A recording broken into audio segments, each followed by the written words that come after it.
عمران بھائی آپ نے تو خود بڑے دکھ دیکھے ہیں۔ دوستو عمران ریاض خان تعزیت کرنے مولانا طارق جمیل کے گھر پہنچ گئے اور اپنے ساتھ ان کے بیٹے عاصم جمیل کی ویڈیو دکھا کر ہر کسی کو رلا دیا۔ عمران ریاض خان اور مولانا طارق جمیل ایک دوسرے کو مل کر بے حد جذباتی ہو گئے۔ مولانا طارق جمیل اور عمران ریاض خان عاصم جمیل کے بارے میں باتیں کر کر خوب روئے اور عمران بھائی آپ نے تو خود بڑے دکھ دیکھے ہیں۔ اللہ آپ کی محبت، آپ کی مہربانی، اللہ آپ کی مشکل اور حاضرین کو بھی رلا دیا۔ مکمل خوبصورت ویڈیو آپ کے ساتھ شیئر کرنے سے پہلے یہ بھی بتا دیں کہ دوستو بہادر صحافی عمران ریاض خان نے مولانا طارق جمیل سے ملاقات کرتے ہوئے کہا کہ آپریشن ہوا تب سے لے کر اب تک میں کنٹینیوسلی آپ کو خبریں دے رہا ہوں۔ میں نے 4 مرتبہ اپنی نوکری گنوائی ہے، مجھے بہت دفعہ دھمکیاں دی گئی ہیں، بہت دفعہ خطرناک نتائج کے بارے میں آگاہ کیا گیا ہے، بلوایا گیا ہے، میں ملتا بھی رہا ہوں لوگوں سے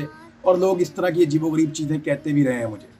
ہر طرح کی کوشش کی گئی ہے، یہ بھی کہا گیا کہ آپ کے کیسز بھی ختم ہو جاتے ہیں، آپ کے معاملات کو ریزالو کر دیتے ہیں۔ مولانا طارق جمیل کو میں اپنے استاد اور باپ جیسا درجہ دیتا ہوں۔ مولانا طارق جمیل کی تعلیم کی وجہ سے میں نے مسلسل 5 ماہ قید میں رہنے کے باوجود بھی اللہ کی عبادت سے ایک دن بھی غافل نہ رہا۔ مولانا صاحب نے مجھے زندگی کی مشکلات سے لڑنے کا طریقہ سکھایا ہے۔ میں پہلے بہت کم نماز ادا کرتا تھا اور دین سے دوری اختیار کی ہوئی تھی، لیکن جب میں نے عمران خان کے ساتھ مولانا طارق جمیل سے پہلی ملاقات کی تو انہوں نے جنید جمشید کی طرح میری زندگی بالکل بدل کے رکھ دی اور مجھے مکمل دیندار بنا دیا۔ جب میں نے ان کے بیٹے کی موت کی خبر سنی تو پہلے کال پر تعزیت کی اور پھر اس کے بعد آج میں ان سے ملاقات کرنے آیا ہوں اور اللہ سے دعا گو ہوں کہ اللہ عاصم جمیل کی مغفرت فرمائے۔ دوستو اس حوالے سے اپنی رائے کا اظہار کامنٹ سیکشن میں دیں۔ ویڈیو اچھی لگے تو لائک کریں اور اس چینل کو سبسکرائب کریں۔